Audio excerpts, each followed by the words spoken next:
Did you know your mind can be trained to achieve things you never thought possible? In this channel, we unlock the secrets of human behavior, productivity, and self-mastery, straight from the world's best audiobooks. Stick around and I'll show you how to transform your thinking and your life, one audiobook at a time. Don't forget to subscribe to premium audiobooks and start your journey today. Number 1. Decode motivations through daily observation. Most people believe they understand why others act the way they do. In truth, most behavior is driven by hidden forces, quiet needs, unspoken fears, unseen rewards.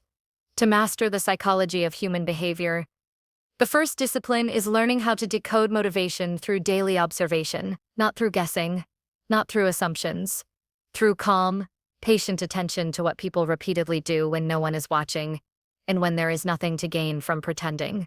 Motivation always leaves a trail. The disciplined mind learns to read it. Every action is a vote for a deeper desire. When someone interrupts often, it may signal a need for control or recognition. When a person avoids eye contact, it may reflect insecurity or caution rather than dishonesty. When someone shows up early every day without being asked, it often reveals a hunger for responsibility or stability. Words can lie. Patterns almost never do. The hidden rules of the mind reveal themselves through repetition. The mistake most people make is listening only to what others say. The wiser approach is to watch what they consistently choose. Behavior is the language of the subconscious. It exposes what the conscious mind tries to hide. This is not about judging others. It is about seeing clearly so decisions can be made with accuracy rather than emotion. Start with the simplest practice: silent noticing. During daily interactions, pay attention to 3 things: what a person consistently moves toward, what they repeatedly avoid, and how their behavior changes under pressure. These 3 signals reveal more truth than hours of conversation. A person may talk endlessly about ambition, but if they avoid discomfort, their true motivation is comfort, not growth. Another may speak little, yet take steady action. Their motivation is likely integrity, not approval. Observation requires restraint. The impulse to label quickly must be resisted. Human behavior is layered. A single moment does not define motivation, patterns do. This is why daily observation matters. Over time, the noise fades and the signal grows clear. The disciplined observer does not rush to conclusions. They gather quiet evidence. Every person is driven by one core emotional currency: safety, control, belonging, status, freedom, or meaning. All other desires usually stack on top of one of these foundations. When someone values safety, they avoid risk, seek structure, and resist sudden change.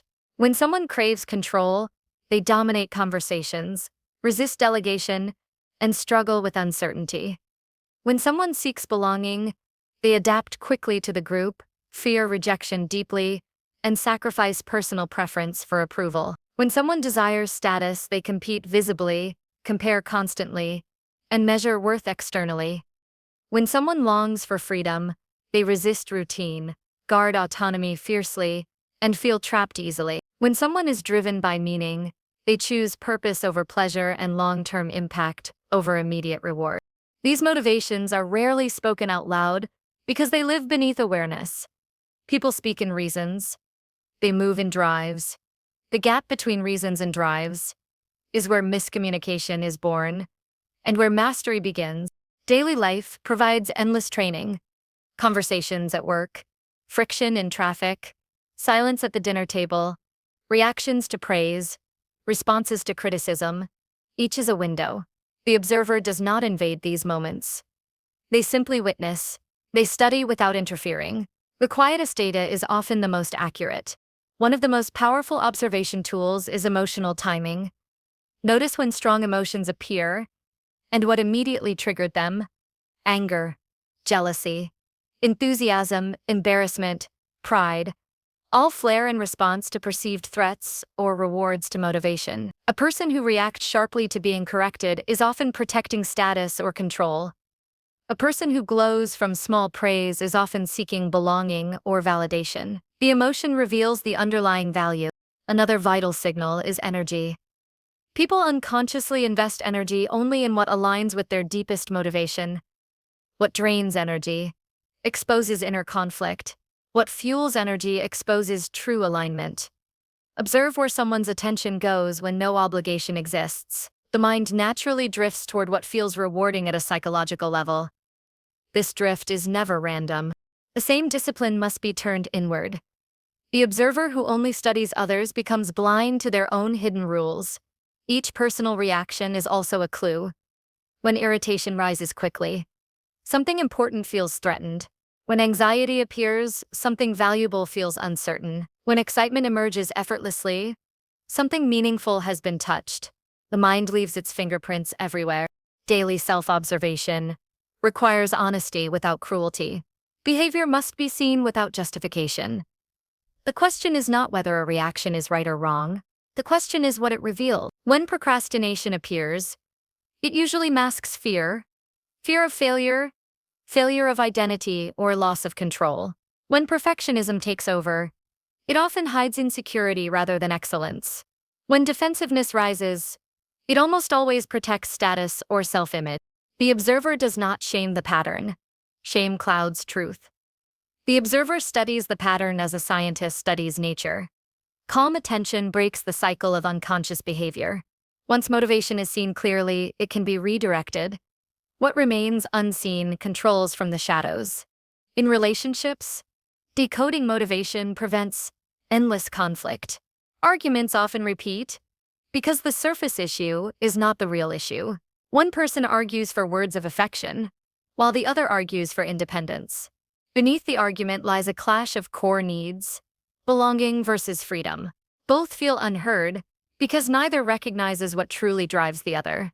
When motivation is decoded, communication shifts from accusation to clarity. Instead of demanding behavior, one begins addressing the need beneath the behavior. Instead of reacting to actions, one responds to the meaning behind them. This alone transforms conflict into negotiation and hostility into understanding. In leadership, motivation is the difference between influence and force. People rarely commit deeply to tasks that do not nourish their core drive. Rewards that do not align with motivation lose their power. Some thrive on recognition. Others prefer autonomy. Some hunger for stability. Others crave challenge. The skilled leader does not treat everyone the same. They respond to what moves each individual internally. This principle applies equally to parenting, teamwork, sales, friendship, and self-discipline. Every interaction becomes more precise when motivation is understood. Influence becomes quieter but stronger. Resistance drops because people feel seen rather than managed. Most failures in influence come from projection. The mind assumes others are driven by the same things. A person who values recognition tries to motivate others with praise. A person who values control tries to motivate others with direction. A person who values freedom tries to motivate others with flexibility. When motivation does not match, friction appears. Observation dissolves projection. Behavior under stress deserves special attention. Stress strips away pretense. Under pressure, people revert to their core motivation. The one who seeks control becomes rigid. The one who seeks belonging becomes anxious for approval. The one who seeks freedom withdraws. The one who seeks meaning becomes more determined. These moments are revealing because the mask thins. Daily observation also trains emotional independence. The more clearly motivation is seen, the less personally behavior is taken. When a person withdraws, it is not always rejection. It may be protection of autonomy. When someone competes, it is not always hostility. It may be fear of losing value. Understanding dissolves unnecessary resentment. This practice also sharpens self-mastery. Once personal motivation is decoded, habits can be engineered with precision rather than guesswork. A person driven by status may struggle with consistency unless progress is visible. A person driven by belonging may thrive in group accountability. A person driven by freedom may resist rigid schedules but flourish with outcome-based goals. Discipline becomes sustainable only when it aligns with internal wiring. Many people force themselves into structures that fight their motivation, then blame themselves for failing. The wiser path is to design around the mind rather than against it. Observation reveals the design manual. Quiet reflection at the end of each day. strengthens this skill.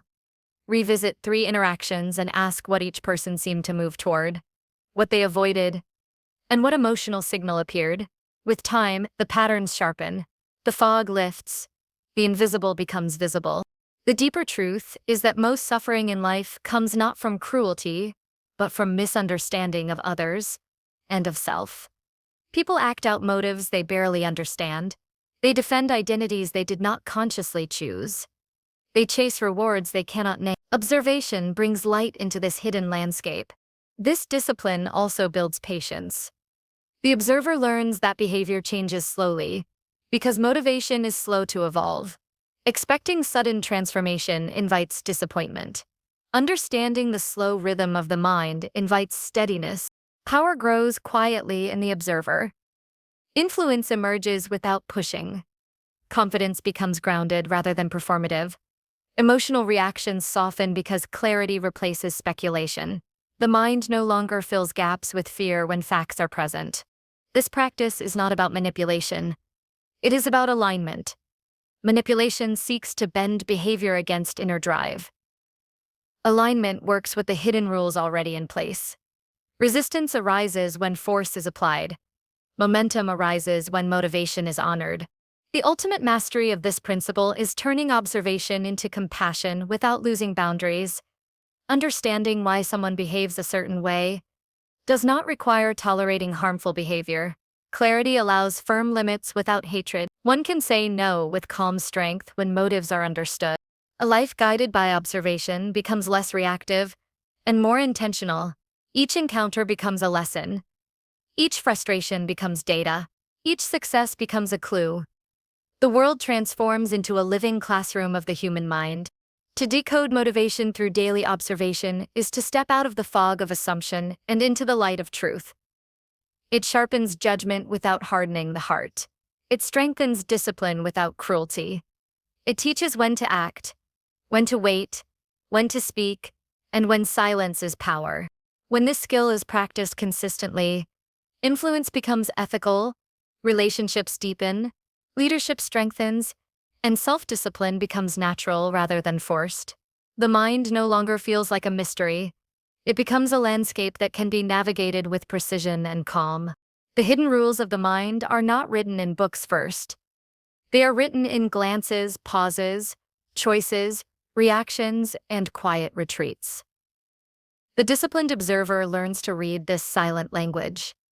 Those who read it shape their lives with clarity. Those who ignore it are shaped by forces they do not understand. Mastery begins not with control but with seeing. Number 2. Rewire habits using reward loops. Most people try to change their habits through force. They rely on motivation, willpower, and bursts of discipline. It works for a few days, sometimes a few weeks, and then the old pattern quietly returns. This is not a failure of character. It is a misunderstanding of how the mind actually learns. Habits are not broken by pressure alone. They are reshaped through reward. The brain does not obey commands. It follows incentives. When you understand this, self-change stops feeling like a battle and starts to feel like engineering. Every habit follows a simple internal rhythm.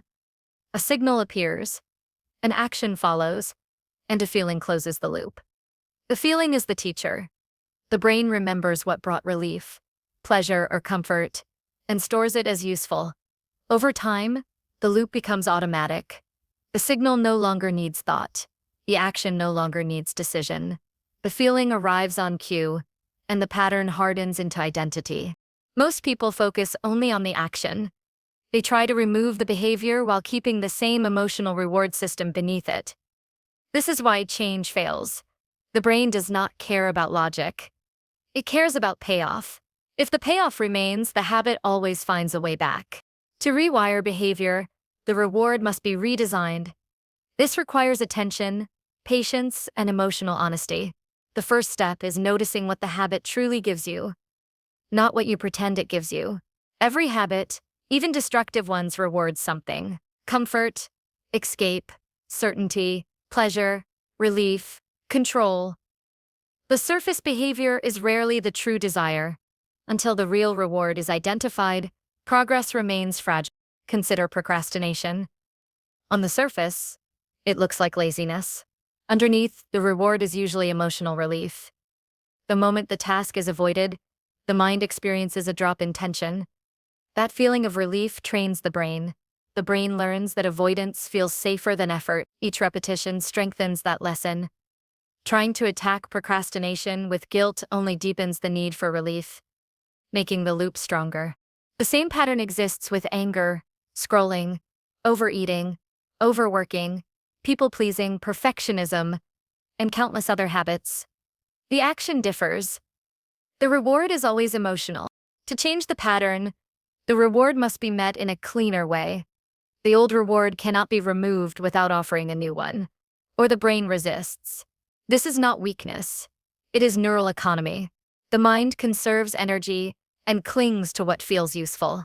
Begin with a single habit. Observe it without judgment for several days. Notice what happens right before it appears. Is it boredom, stress, insecurity, fatigue, loneliness, pressure, uncertainty? These moments are the true gateway. Then notice what emotion follows the habit. Relief, pleasure, distraction, certainty, numbness, pride. This is the reward you must redesign. Once the reward is visible, replacement becomes strategic rather than forced. If the reward is relief, you replace the habit with a cleaner form of relief. If it is pleasure, you trade it for a healthier pleasure. If it is control, you introduce a safer expression of control. The outer behavior changes, but the inner payoff remains satisfied. The brain accepts the trade. This process does not depend on sudden motivation. It relies on consistency and immediate feedback. The new behavior must produce some form of reward quickly. Even if small, the brain learns through timing. A reward delayed too far loses training power. Environment plays a silent but decisive role. The mind follows the path of least resistance. If the old habit is easier to access than the new one, the old one wins during fatigue and stress. Rewiring often requires redesigning surroundings so the new behavior becomes the default. What is visible becomes tempting. What is hidden loses power. What is easy gets repeated. What is difficult fades. Habit change also depends on identity. The brain protects self-image fiercely. If behavior change threatens identity, resistance grows. A person who sees themselves as undisciplined unconsciously preserves proof of undiscipline. The new habit must be framed as natural to who you are now becoming, not as a temporary act of effort. Identity is the strongest long-term reward. Progress must be tracked in a way the mind can feel. Abstract goals do not train the nervous system. Visible progress does. Marks on a calendar, numbers on a page, streaks, checklists, completed sets. These give the brain proof of forward motion. Proof creates reward. Reward reinforces repetition. Shame is the enemy of rewiring. When a slip occurs, harsh self-judgment teaches the brain that effort leads to pain. The mind quietly returns to the old comfort. Calm correction teaches the brain that mistakes are survivable and improvement is safe. The emotional tone of self-talk becomes part of the reward system. A mind that associates growth with safety grows faster. Small habits carry more power than dramatic ones. The brain scales what it practices. When a behavior is tiny, resistance drops. When resistance drops, consistency rises. When consistency rises, identity shifts.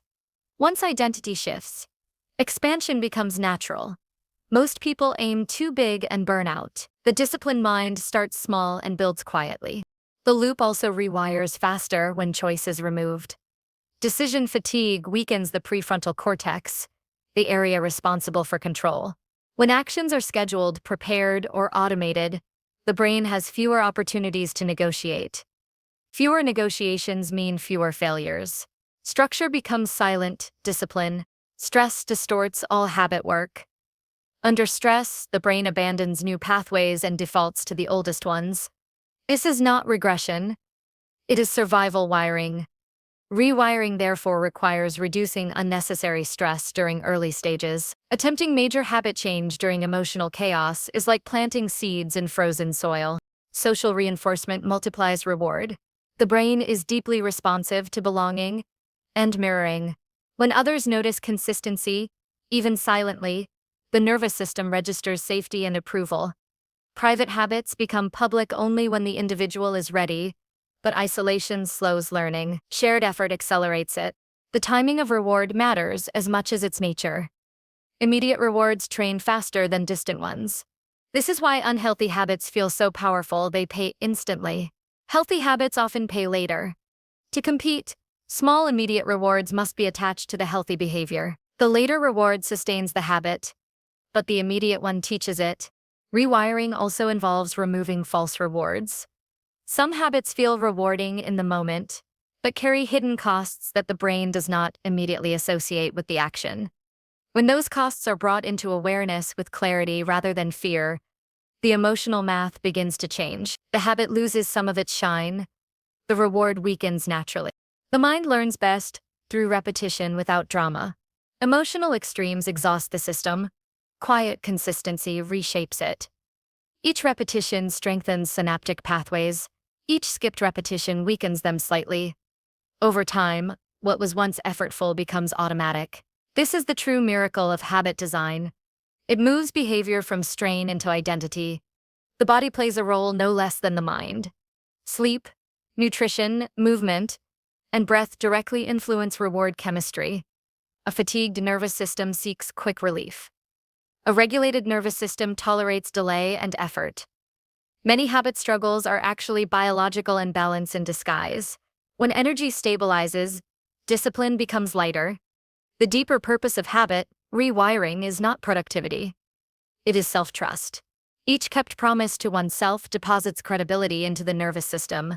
Over time, the self no longer feels like an unreliable narrator. Confidence becomes grounded rather than inflated. This self-trust becomes its own reward, powerful and quiet. Resistance often appears disguised as logic. The mind presents sophisticated reasons to delay, adjust, or abandon change. These reasons usually protect the old reward loop. Observation dissolves the disguise. Patterns reveal whether the logic leads to growth or back to comfort. Habit change is not linear. Progress curves, plateaus, surges, and occasionally dips. The nervous system adapts in waves. The disciplined mind does not interpret dips as failure. It reads them as temporary recalibration. Emotional stability during fluctuations is itself a powerful reward that strengthens resilience. One of the most effective reinforcements is meaning. When a habit is tied to something larger than personal comfort, service, family, contribution, purpose, the reward system expands beyond pleasure into significance. The brain releases deeper satisfaction when effort feels meaningful. This satisfaction outlasts novelty and carries discipline through monotony. As habits shift, perception shifts. The same environment begins to feel different. What once tempted begins to feel heavy. What once felt heavy begins to feel light. This is not forced transformation. It is neural recalibration. Rewiring habits through reward is not about becoming rigid. It is about becoming intentional. The old loops were often installed by accident, through stress, imitation, or survival. The new loops are installed by design. This difference changes how a person experiences themselves. Life stops feeling reactive. It begins to feel authored. The process demands humility. Each habit reminds you that you are not simply willpower in human form. You are biology, emotion, memory, instinct, and identity woven together. Mastery comes from working with this system, not against it. Over time, the rewired life feels steadier. Decisions cost less energy. Progress feels less fragile. Discipline feels less like a task, and more like a trait. The mind no longer fights itself at every corner. It begins to cooperate. The hidden rule of habit is simple, but unforgiving. Behavior that feels rewarded survives. Behavior that feels empty dies. When you redesign the reward, you redesign the habit.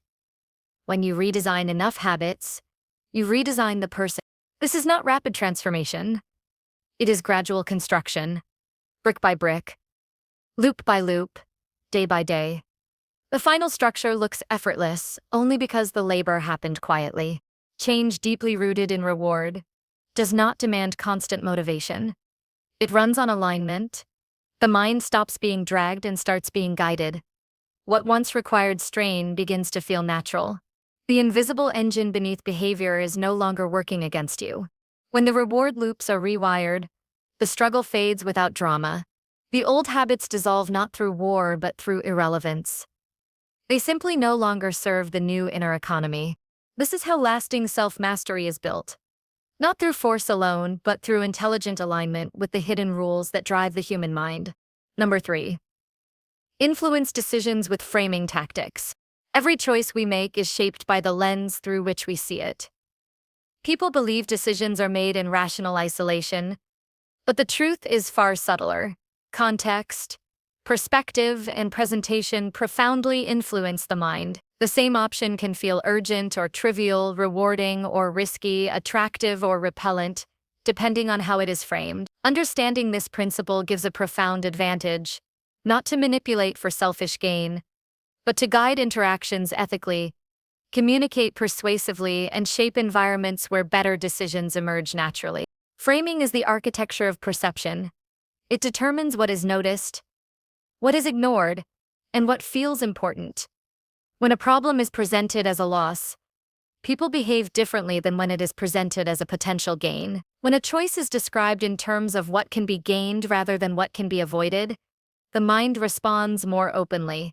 When time pressures are highlighted, urgency appears. When time frames are extended, deliberation becomes natural. This is not coercion. It is the structure through which human cognition operates. Every person brings mental shortcuts to decision-making. These shortcuts, known as heuristics, allow the brain to navigate complexity efficiently. But heuristics are sensitive to cues. Framing delivers those cues. A clear example appears in everyday situations. The same glass described as half full is perceived positively, while half empty triggers negative interpretation. The reality is identical.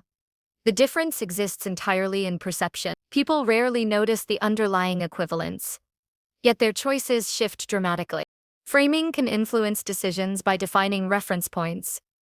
People evaluate options relative to a benchmark, rather than in absolute terms. If a price is compared to an inflated figure, it seems reasonable. Compared to a discounted figure, it seems expensive. If success is compared to extraordinary examples, an ordinary achievement feels small. Compared to modest examples, the same achievement feels significant.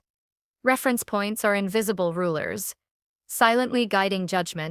Language itself is a framing tool. Words carry emotion, expectation, and subtle suggestion.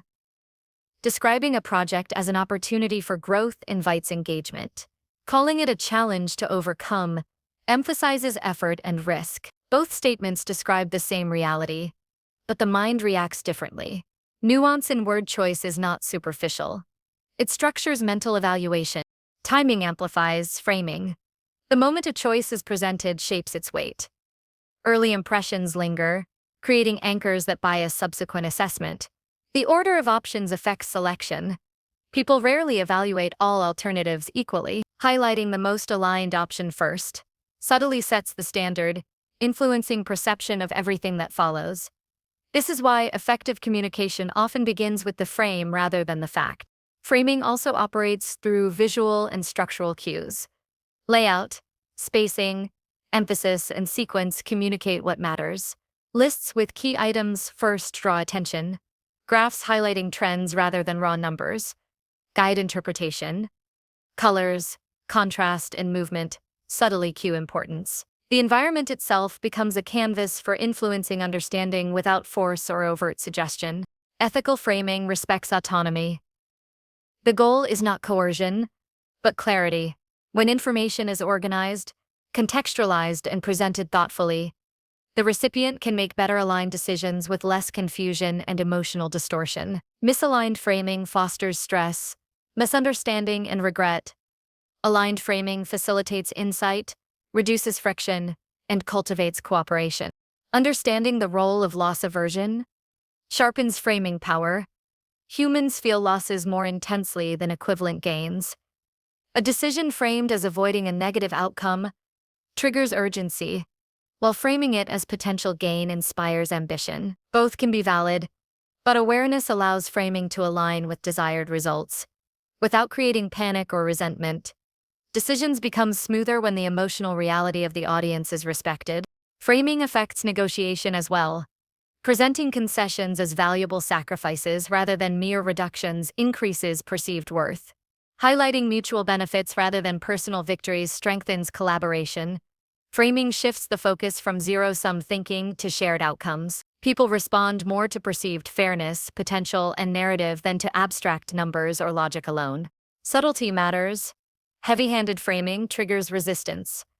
The mind is sensitive to perceived manipulation. Effective influence integrates framing so seamlessly that clarity emerges naturally. The audience feels they reach the conclusion themselves, guided by the structure rather than imposed upon. This is not deception.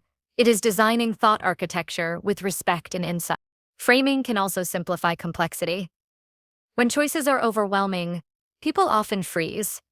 Presenting information through categories, hierarchies, or clear comparisons reduces cognitive load. Simplified structure highlights relevance without eliminating freedom. When decisions feel manageable, action follows. Confusion breeds procrastination. Clarity fosters motion. Social context amplifies framing. People interpret options relative to perceived norms and behaviors of others. Highlighting what peers commonly choose, without pressure, nudges decision. Subtle cues about widespread adoption, satisfaction, or approval tap into social heuristics that guide judgment. Humans are relational thinkers. Decisions rarely occur in isolation from perceived community patterns. Framing extends to self-directed decisions. How internal dialogue structures perception influences personal action. Thoughts framed as opportunity inspire engagement.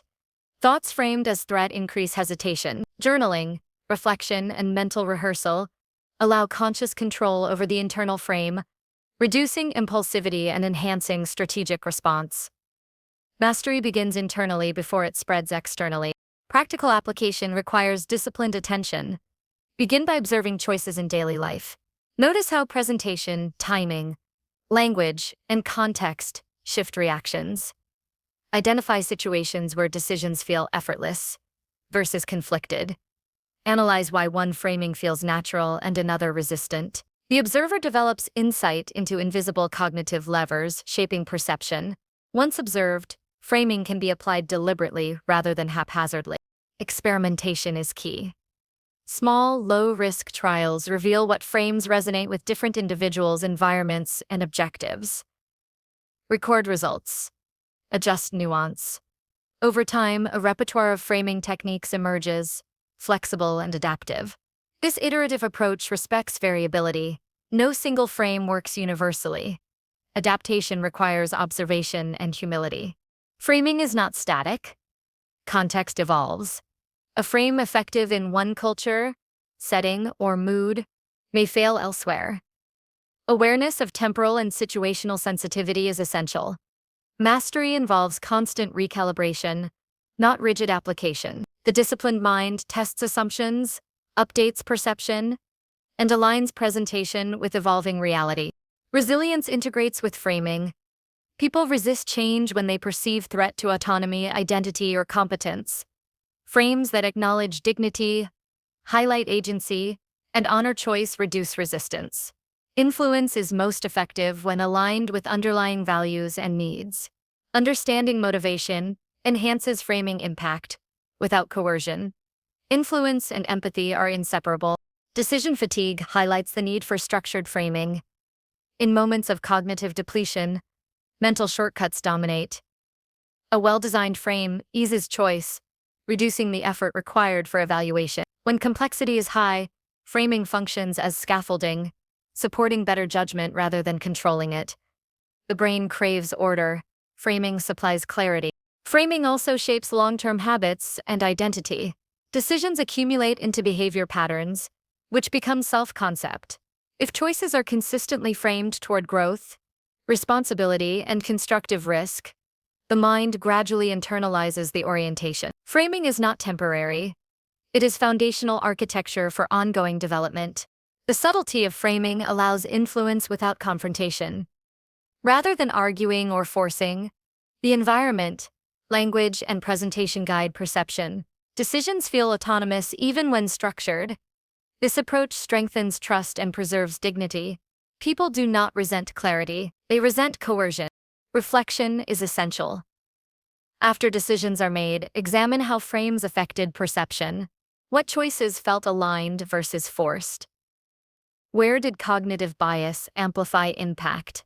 Where did misalignment create friction? Self-awareness deepens with practice, reinforcing ethical and effective framing in future interaction.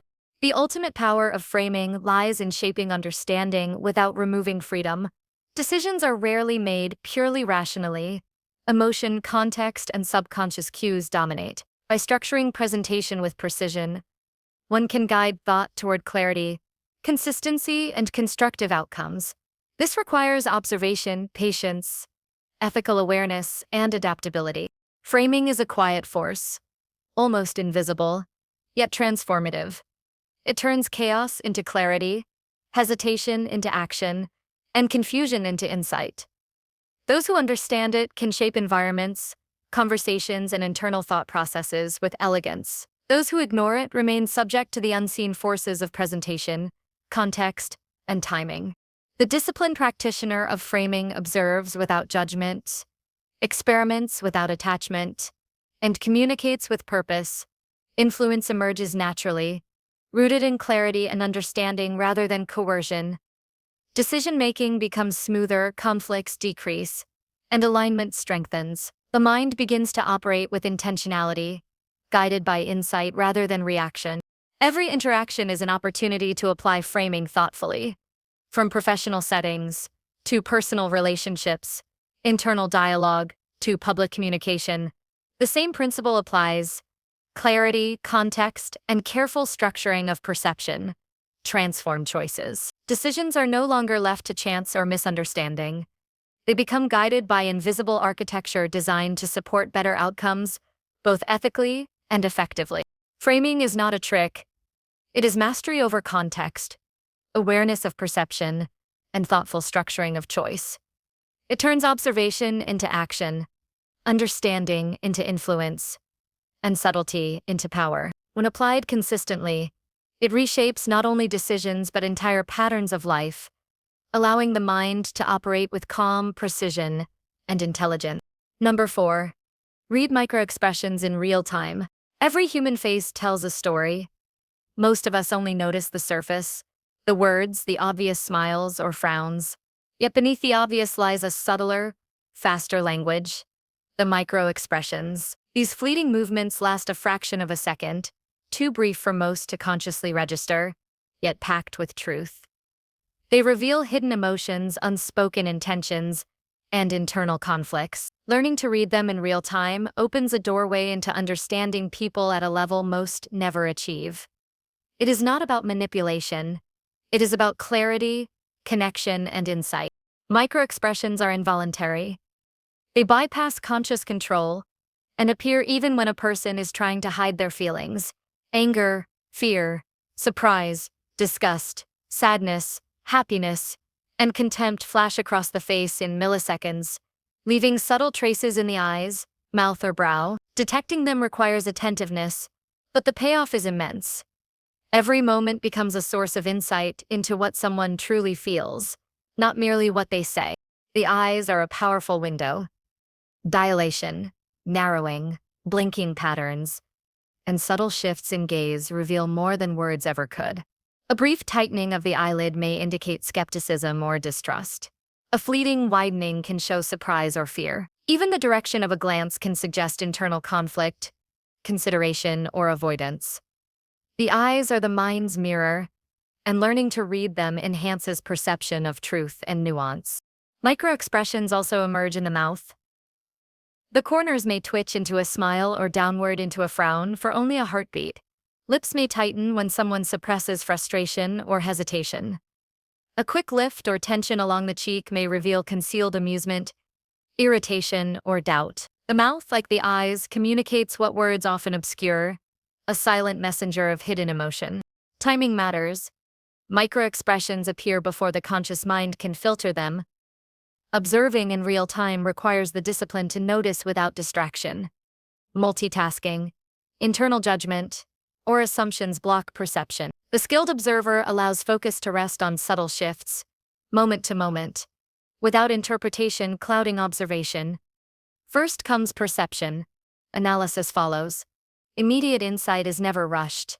It is felt, recognized, then contextualized. Context amplifies accuracy. A micro-expression does not exist in isolation. It gains meaning from the situation, tone of voice, posture, and history of behavior. A fleeting expression of fear during a conversation about a risk differs from fear observed in a moment of physical threat. Without context, interpretation risks error. Training involves learning patterns, situational relevance, and emotional baselines. Baseline observation is crucial. Every individual has habitual expressions and gestures. Some smile frequently out of politeness rather than happiness. Some furrow brows from habit rather than anger. Understanding the normal range allows microexpressions to stand out clearly. Contrast reveals truth. Without a baseline, subtle cues blend into noise. Emotion often leaks into the forehead and brow. The slightest furrowing, raising, or twitching communicates internal reaction. Surprise, worry, or tension may appear as milliseconds-long creases or lifts. Observing the forehead provides insight into cognitive and emotional responses in real time, often before the person can articulate thought. It is a fleeting yet powerful signal. The interplay of facial regions matters. Microexpressions are rarely confined to one area. A tightening of the jaw combined with a brief narrowing of the eyes may indicate suppressed anger. A subtle lip curl with a momentary eyebrow lift may reveal discomfort or uncertainty. Observing patterns across the face, rather than isolated movements, improves accuracy dramatically. Emotions are holistic. Perception must be too. Breathing and subtle body tension complement facial cues. Microexpressions rarely occur alone. Changes in posture, shoulders, hand positioning, and voice inflection synchronize with fleeting facial expressions. The body's microtells reinforce what the face communicates. The more senses engaged, the richer the perception of unspoken reality. Real-time observation requires holistic awareness, scanning multiple signals without distraction. Patience is vital. Microexpressions appear in milliseconds, yet the mind needs repeated exposure to recognize and interpret them naturally. Over time, sensitivity sharpens.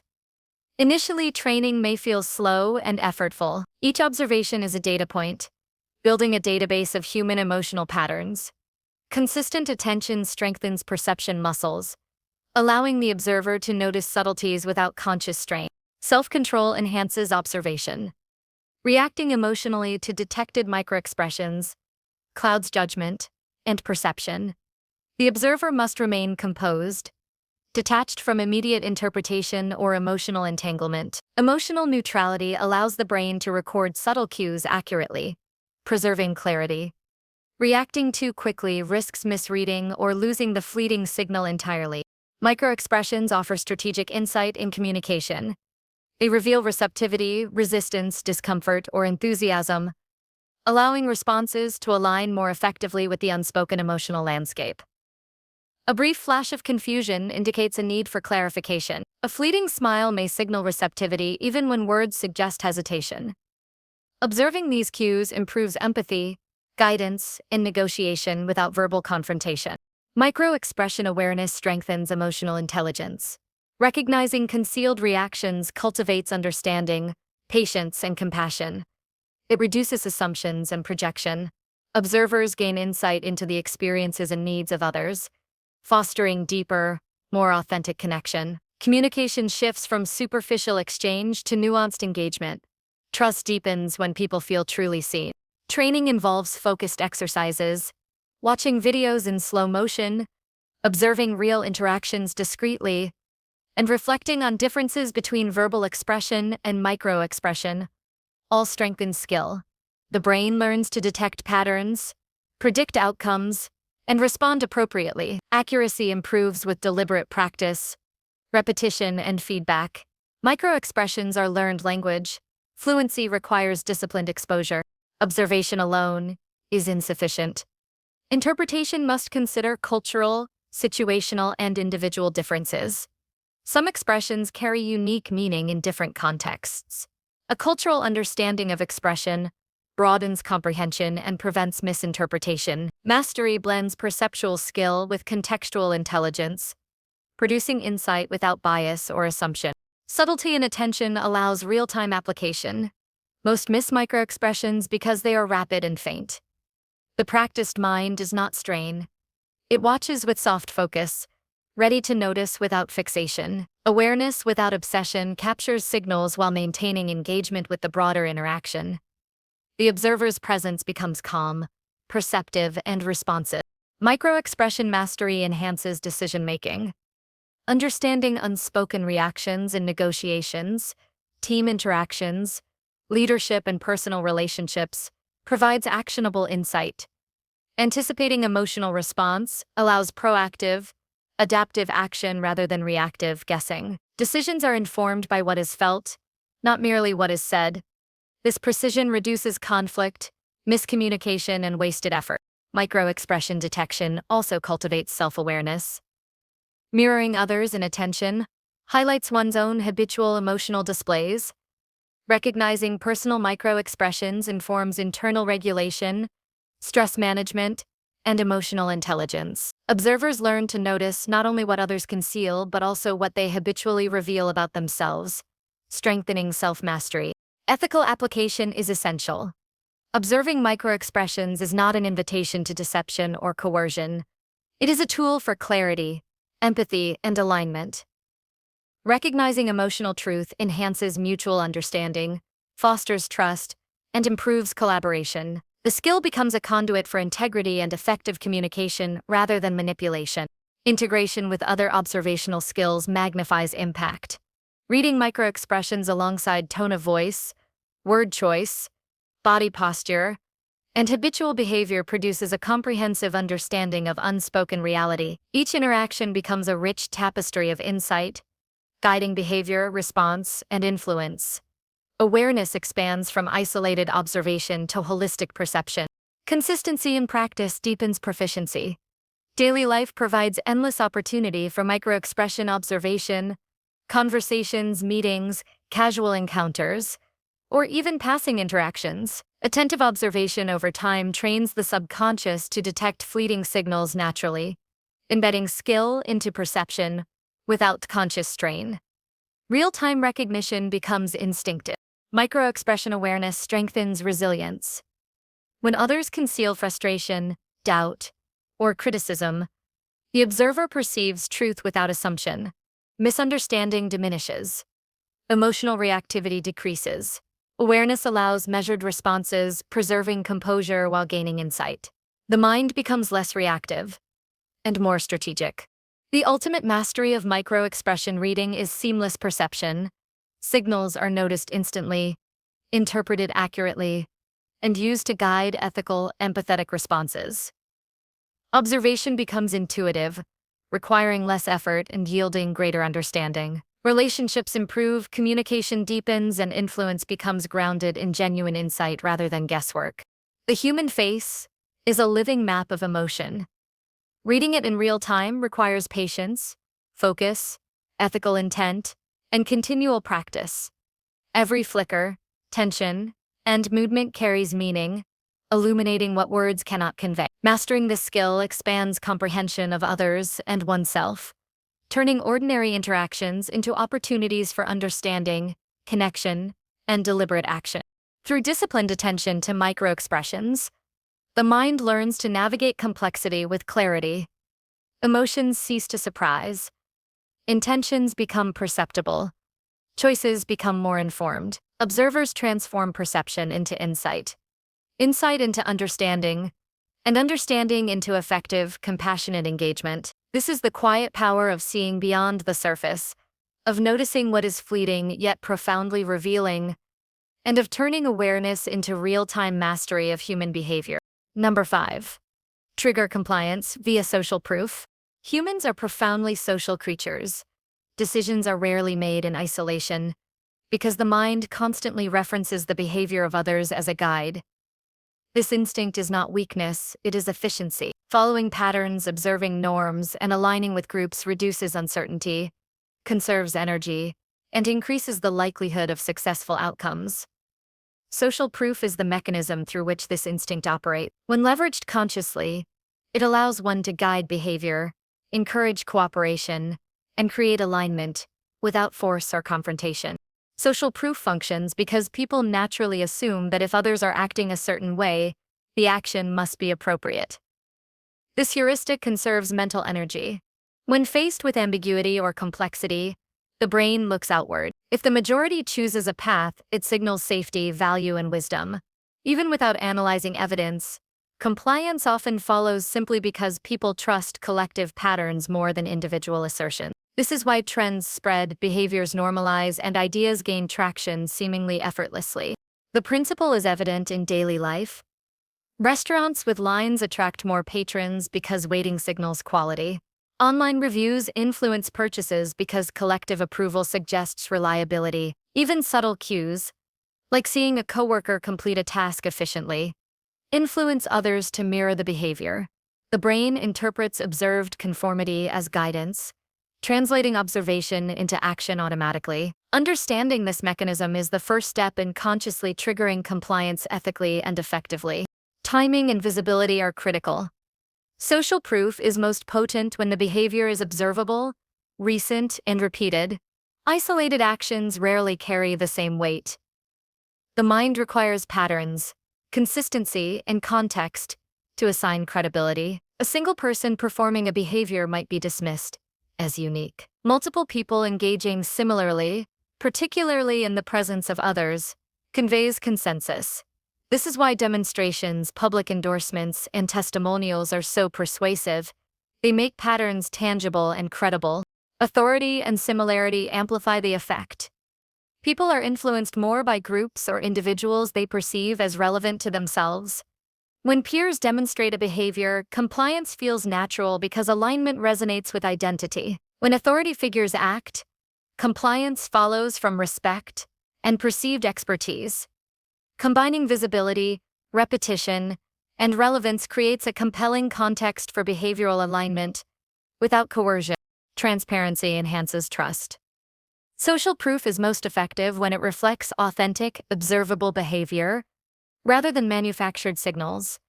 Exaggeration or deception weakens influence over time, as inconsistency erodes credibility. Ethical application relies on demonstrating genuine patterns, allowing observation to naturally guide decisions, rather than forcing perception. The brain detects authenticity quickly. Compliance built on false premises is fragile and short-lived. Subtle cues carry immense power. Casual observation often communicates norms without explicit instruction. A team meeting where most members begin on time silently reinforces punctuality. A workplace where colleagues consistently prepare materials before discussion establishes an unspoken expectation of preparedness. Individuals mirror these behaviors unconsciously, creating smooth coordination without overt enforcement. Patterns, once established, propagate through observation and imitation effortlessly. Consistency reinforces internalization. People comply not only because others act, but because repeated observation validates and normalizes the behavior. Over time, actions initially adopted through social proof become habitual and self-directed. This transformation from external influence to internalized behavior is crucial for long-term alignment and cooperation. Compliance becomes integration, not obligation. Storytelling enhances social proof. Narratives illustrating group behavior contextualize actions and highlight benefits. When others see outcomes tied to collective action, the brain simulates experience vicariously, strengthening both understanding and motivation. Human cognition is wired for stories. Observing abstract behavior is less persuasive than witnessing its practical impact in narrative form. Strategic framing transforms observation into compelling evidence, reinforcing compliance naturally. Micro-level dynamics matter. Even subtle gestures, expressions, and tonal shifts convey social endorsement. A smile following a suggested action, nods during a group discussion, or laughter in response to participation communicates approval. These signals register beneath conscious awareness, triggering alignment without explicit direction. Observers adjust behavior intuitively, guided by nonverbal reinforcement. The subtleties of interaction amplify the visible patterns, creating a powerful, multidimensional influence network. Feedback loops strengthen compliance. When individuals act according to observed norms, their behavior reinforces the original pattern for others. Each participant becomes both follower and influencer. The cycle perpetuates naturally, building momentum that requires minimal intervention. Understanding this recursive effect allows one to create environments where desired behaviors self-propagate, multiplying impact efficiently. Application begins with careful observation. Identify existing patterns, discern what behaviors naturally attract attention, and assess which actions align with desired outcomes. Introducing new behaviors into contexts with high visibility and relevance increases adoption probability. Early adopters, particularly those respected within the group, serve as catalysts, demonstrating feasibility and desirability. The combination of credibility, visibility, and frequency produces the strongest compliance effect. Clarity of expectation enhances effectiveness. The mind seeks reference points for appropriate action. When norms are ambiguous, compliance weakens. Explicitly highlighting behavior patterns without coercion guides choices. Visual cues, shared experiences, and consistent reinforcement create a framework in which actions feel expected rather than imposed. Compliance is most effective when the brain perceives alignment as logical, socially endorsed, and effortless. Emotional resonance magnifies impact. People are drawn to behaviors associated with positive social or emotional outcomes. Observing enjoyment, recognition, or success tied to specific actions increases willingness to participate. Conversely, behaviors consistently linked with discomfort, exclusion, or failure are naturally avoided. Framing actions within desirable social and emotional contexts leverages intrinsic motivation while reinforcing social proof. Application in leadership is particularly profound. Leaders who exemplify desired behavior influence the group more effectively than directives alone. Participation by influential members triggers ripple effects, establishing norms without explicit mandates. Observed adherence communicates standards and expectations, creating coherence within teams. Compliance emerges organically from demonstrated behavior rather than imposed rules, reducing friction and fostering cooperation. Digital contexts magnify these effects. Online communities, reviews, social media trends, and public metrics serve as highly visible signals of collective behavior. Likes, shares, comments, and ratings provide immediate feedback loops, reinforcing perception of consensus. Visibility, immediacy, and repetition combine to guide decisions rapidly. Understanding these dynamics allows strategic shaping of choices in virtual environments, mirroring real-world social mechanisms. Awareness of resistance is essential. Not all individuals respond uniformly. Some require stronger or more repeated signals. Others may resist perceived conformity threats. Effective application balances visibility, repetition, and alignment with autonomy, ensuring influence guides without alienating. Social proof works best when compliance is a choice informed by observation, not a demand imposed externally. Observation refines skill. Tracking which behaviors naturally attract imitation, identifying influential participants, and understanding context-specific cues allows tailoring of approach. Patterns evolve, contexts shift, and effective influence requires ongoing assessment. Mastery emerges through continuous observation, analysis, and ethical implementation, ensuring compliance aligns with both group dynamics and personal integrity. The ultimate power of social proof lies in its subtlety. Influence becomes embedded in environment, narrative, and behavior rather than imposed externally. Individuals align voluntarily because the collective demonstrates desirability, feasibility, and value. Compliance is transformed from obligation to natural response, producing sustainable, coherent action without coercion. Social proof strengthens ethical persuasion, coordination, and leadership. It allows groups to operate harmoniously, individuals to align with norms efficiently, and choices to emerge from observed reality rather than abstract mandates. Patterns, repetition, visibility, and credibility form the framework. Observation, ethical reinforcement, and adaptability ensure influence is powerful yet principled. Daily practice solidifies skill.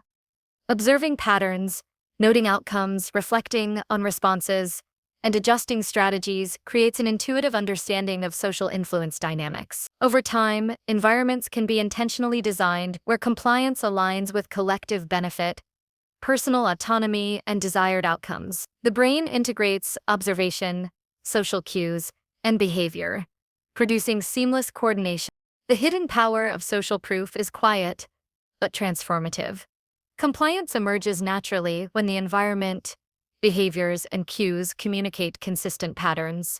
The mind responds instinctively, reducing friction, increasing alignment, and fostering cooperation. Those who understand and respect this mechanism can guide behavior ethically, encourage participation, and cultivate environments where collective action becomes effortless, coherent, and mutually reinforcing.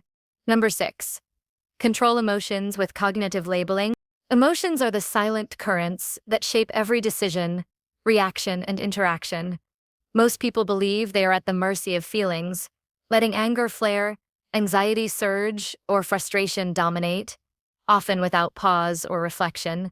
Yet the mind is capable of remarkable self-regulation. Cognitive labeling is a tool that transforms emotional turbulence into clarity. By identifying and naming emotions in real time, it becomes possible to observe them without being overwhelmed, to manage responses rather than react impulsively, and to harness feelings as guidance rather than letting them dictate behavior. Every emotion carries a message. Anger signals perceived injustice or boundary violation. Anxiety signals uncertainty or anticipation of threat. Sadness signals loss or unmet needs. Joy signals alignment with values or fulfillment of desires. The challenge is not to suppress emotions, but to recognize their origin, understand their purpose, and integrate their signals into thoughtful action. Cognitive labeling functions as the bridge between instinctive reaction and intentional response. It allows the mind to translate raw emotional energy into conscious choice. The first step in mastering cognitive labeling is awareness. Most people experience emotions unconsciously until they become intense enough to demand attention. Subtle shifts in body tension, breathing, or thought patterns indicate the emergence of an emotional state, long before it surfaces fully. Awareness of these cues is the foundation for labeling. The body often communicates what the mind has yet to acknowledge. A tight chest, shallow breathing, or rapid heartbeat signals that an emotion is forming. Recognizing these signs early provides a window for intervention. Once awareness is established, the next step is precise identification. Name the emotion with clarity and specificity. Avoid vague labels like bad or upset. Use precise terms such as frustration, irritation, apprehension, disappointment, or exhilaration. The act of labeling itself diminishes the intensity of the emotion. Naming an experience engages the prefrontal cortex, the region responsible for rational thought and executive control, creating a pause between stimulus and reaction. This pause transforms reflexive responses into deliberate ones. Cognitive labeling is most effective when combined with observation. Note not only the emotion itself but also its triggers, intensity, and bodily manifestations. Ask internally, what provoked this feeling? Where do I feel it in my body? How strong is it? Observing without judgment allows for a calm assessment of emotional energy. The emotion is acknowledged without being conflated with identity.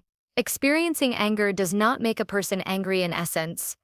It is a temporary state with information to convey. This practice cultivates emotional granularity, the ability to differentiate subtle shades of feeling. Instead of lumping experiences into broad categories, nuanced labeling allows for greater understanding. Anxiety can be anticipation, apprehension, or anger can be irritation, resentment, or righteous indignation. Each subtle distinction informs a more appropriate response. The mind becomes a sophisticated instrument for navigating complex social, personal, and professional interaction. Emotional intelligence is strengthened through this precision. Timing and repetition are critical. Label emotions consistently as they arise, not retrospectively or only when they become overwhelming. Each instance of labeling reinforces neural pathways that support self-regulation. The brain learns to associate recognition with control rather than reactive escalation. Over time, this practice reduces impulsivity, enhances patience, and fosters resilience. Emotional reactions gradually shift from chaotic eruptions into measured responses, guided by awareness and insight. Cognitive labeling also interacts with perspective. Observing an emotion allows for metacognition, thinking about thinking. Recognize that emotions are transient and informational rather than prescriptive. This perspective reduces the sense of urgency or threat that emotions often create. Anxiety becomes a signal to prepare rather than a command to avoid. Frustration becomes a marker of unmet expectations rather than a cue to lash out. The mind gains the capacity to respond strategically rather than react reflexively. Language influences emotional regulation profoundly. Words shape perception. Precise and deliberate language converts raw emotional energy into conceptual clarity.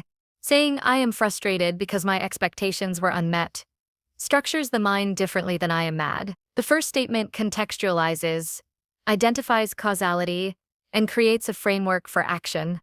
Cognitive labeling turns emotion from amorphous force into navigable data. Each articulation of feeling reinforces rational oversight over instinctual reaction. Cognitive labeling also aids in interpersonal interactions. Recognizing and naming one's own emotions clarifies communication and reduces misinterpretation. It becomes easier to express needs calmly, set boundaries effectively, and negotiate conflicts without escalation. Furthermore, observing emotions in others and interpreting them accurately allows for empathy and strategic alignment. Understanding that a colleague's irritation reflects stress rather than hostility informs responses that de-escalate tension and promote cooperation. Integration with mindfulness enhances results. Observing emotions with presence, without judgment or resistance, amplifies the effect of labeling. Mindfulness allows full acknowledgement of the emotional experience, while maintaining detachment. The combination of awareness, labeling, and mindfulness transforms emotional reactivity into adaptive engagement. Emotions no longer hijack decision-making. They provide data that informs intelligent action. The mind becomes both sensor and operator. Physiological practices complement cognitive labeling. Deep, controlled breathing, progressive muscle relaxation, or focused attention on bodily sensations reduce the intensity of the emotional surge, making labeling more effective. The interplay between physiological regulation and cognitive recognition stabilizes the nervous system. Emotional energy is neither suppressed nor ignored. It is acknowledged, understood, and channeled constructively. Mastery emerges. Immerse this integration of mind and body. Cognitive labeling also strengthens long-term resilience. Regular practice reduces the amplitude of emotional spikes, increases tolerance for discomfort, and enhances adaptability. Stressful events are perceived with more clarity. Emotional turbulence becomes less intimidating and more navigable. The brain learns that emotions are signals to process, not threats to survive. Over time, emotional equilibrium becomes a natural baseline rather than an aspirational goal. Reflection amplifies the skill. After emotionally charged events, reviewing the experience allows for reinforcement of labeling, understanding of triggers, and identification of patterns. Documenting emotional experiences, either mentally or in writing, provides additional data for insight. Recognition of recurring triggers or habitual responses allows preemptive strategies and strengthens self-control. The mind learns from each cycle of observation, labeling, and reflection. Cognitive labeling also influences decision-making. When emotions are acknowledged and understood, choices are less clouded by impulsivity, fear, or frustration. Risk assessment improves, problem-solving becomes more analytical, and creativity is enhanced. The mind can separate the raw energy of emotion from the rational evaluation of options. Emotional awareness informs rather than dictates action. Decisions emerge from insight rather than reaction. Ethical application is paramount. Cognitive labeling is not a tool to manipulate others emotionally. Its power lies in self-mastery, clarity, and strategic interaction. Recognizing one's own emotional state allows for integrity in response. Observing emotions in others fosters empathy and cooperative alignment. Skillful use supports ethical influence, negotiation, and leadership grounded in understanding rather than coercion. The cumulative effect of cognitive labeling is profound. Emotional regulation improves, relationships deepen, communication strengthens, and self-discipline becomes sustainable. The mind transitions from reactive to responsive, from impulsive to intentional. Emotions cease to feel like a threat and become instruments of insight, guiding thought and behavior toward alignment with values and goals. Each labeled emotion is a lesson, each observed pattern a map for navigating life with precision. Cognitive labeling transforms internal chaos into structured awareness. It turns fleeting feelings into strategic information, raw impulses into deliberate action, and unconscious reactions into conscious choice. With consistent practice, the mind becomes a refined instrument capable of navigating uncertainty, complexity, and stress with calm, clarity, and effectiveness. The hidden rule of emotional mastery is simple. Recognition precedes control. Understanding precedes action. Naming an emotion diminishes its power to dominate and increases its value as guidance. Those who master cognitive labeling harness the silent currents of the mind, transforming potential vulnerability into strength and fleeting intensity into durable insight. Emotions once tamed through labeling serve as allies rather than obstacles. They illuminate needs, desires, and threats without overwhelming judgment. The mind becomes a landscape of clarity, where feeling informs thought, thought guides action, and life unfolds with intentionality rather than chaos. This is the essence of controlling emotions through cognitive labeling. Awareness, naming, integration, and application converge to create a mind capable of responding to life with wisdom, resilience, and mastery. Number 7. Predict behavior using pattern tracking. Human behavior may seem unpredictable at first glance. Yet beneath apparent chaos lies a web of recurring patterns. Every choice, reaction, and interaction carries subtle markers of repetition. Predicting behavior is not about mind reading. It is about observing these recurring threads, understanding their triggers, and interpreting their trajectories. Pattern tracking transforms intuition into informed insight, allowing anticipation of responses, more effective communication, and strategic alignment with both individuals and groups. The process is rooted in attentive observation, disciplined analysis, and ethical application.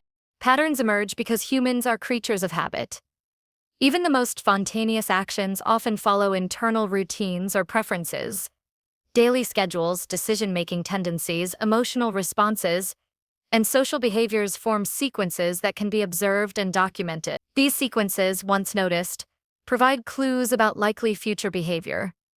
Tracking patterns does not demand invasive scrutiny. It begins with paying close attention to repeated behaviors, subtle signals, and situational responses. Every interaction offers data points. Recurrent phrases, gestures, postures, and microexpressions reveal tendencies. How someone reacts under stress, approaches opportunity, or navigates uncertainty often follows established mental and emotional frameworks. Observing without judgment allows the mind to record details objectively. These observations are the foundation for building predictive insight. The more data collected, the clearer the behavioral map becomes. Timing and context are critical. Human behavior is context-dependent. The same individual may respond differently in personal versus professional settings, or under fatigue versus alertness.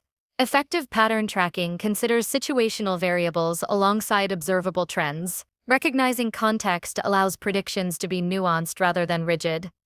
Behavior is not uniform, it is patterned but flexible, influenced by environment, emotion, and immediate circumstances. Start by identifying frequent triggers. Certain events reliably provoke specific responses: conflict, praise, uncertainty, Deadlines, social pressure, or recognition often produce predictable behaviors in individuals who have established patterns. Mapping these triggers alongside observed reactions allows anticipation of outcomes before they unfold. Early detection of triggers increases accuracy in predicting behavior while reducing reactive stress. Record consistency over time. Single occurrences provide limited insight. Patterns emerge from repeated observations. Document behavior across interactions to detect frequency, intensity, and context. Over time, trends become apparent, revealing both habitual actions and conditional variations. Consistent tracking provides a database of behavioral tendencies that strengthens foresight and improves response planning. Subtle signals are often more predictive than overt actions. Tone shifts, eye movements, microexpressions, hand gestures, or shifts in posture frequently precede significant decisions or emotional reactions. These early indicators act as signposts, signaling potential behavior before conscious decisions manifest. The skilled observer integrates these signals into pattern recognition, translating imperceptible cues into actionable understanding. Patterns exist not only in actions but also in decision-making styles. Some individuals approach problems methodically, others intuitively. Some prioritize consensus, others assert independence. Recognizing these cognitive patterns enables anticipation of choices in varied scenarios. Observing decision sequences, weighing strategies, and noting risk tolerance reveals predictable tendencies that extend beyond individual incidents. Behavioral prediction also involves mapping emotional responses. Emotions strongly influence choices, often more than logic. Individuals respond consistently to certain emotional states. Frustration may lead to withdrawal, praise may trigger engagement, stress may prompt rigidity. Tracking the interplay between emotional cues and behavior creates a matrix for anticipating likely reactions. Emotional intelligence becomes intertwined with pattern recognition, enhancing both prediction and empathy. Group behavior can be tracked similarly. Social dynamics reveal collective patterns. Individuals adapt to norms, hierarchies, and shared expectations. Observing clusters of interactions, influence hierarchies, and recurring conflicts allows prediction of group responses. Patterns in group behavior often mirror individual tendencies amplified through interaction, creating a layered understanding of social dynamics. Observation without bias is essential. Patterns must be identified objectively rather than through assumptions or wishful thinking. The brain naturally seeks confirmation, interpreting ambiguous behavior to fit expectations. Disciplined observation separates data from interpretation, noting actual trends rather than imagined ones. Objectivity strengthens predictive accuracy and prevents misjudgment. Pattern tracking enhances decision-making. When future behavior can be anticipated, actions become proactive rather than reactive. Negotiation, leadership, conflict resolution, and collaboration improve because choices are informed by likely responses. The mind transitions from reacting to forecasting, reducing uncertainty and enhancing strategic alignment. Anticipation creates space for deliberate action rather than reflexive response. The brain benefits from repetition in training pattern recognition. Daily, consistent observation strengthens neural pathways that recognize regularities. With practice, identifying patterns becomes intuitive, requiring less conscious effort. Skilled observers detect subtle tendencies in real time, predicting outcomes almost instinctively. Accuracy improves as attention to detail, memory, and analytical processing converge. Pattern tracking also strengthens emotional regulation. Predicting behavior in oneself is as important as predicting it in others. Recognizing personal tendencies allows preemptive adjustment of responses to stress, conflict, or opportunity.